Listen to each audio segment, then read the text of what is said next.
Hello guys, in this video we're gonna talk about how to add money into your crypto.com account, and it's really simple. So the first ways you can do so is by going to crypto wallet right here and then buying. So you want to buy a stable coin, which is the best choice for buying. So USDT would work or USDC can work.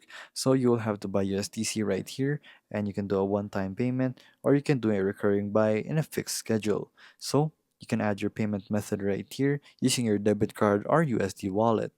So next is transfer. So if you have crypto from another account, you can deposit it right here. So we're going to choose USDC again. So USDC. So there you go.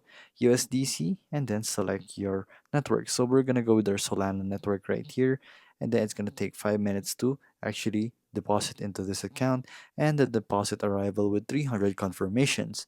And then the USDC QR code is going to be here, and you have to make sure it's in your Solana network or else it will fail. So you'll have to choose your own blockchain for your own transaction. So there you go, guys. That's how you add money to your crypto.com account. If this video was helpful, please hit the like button and don't forget to subscribe.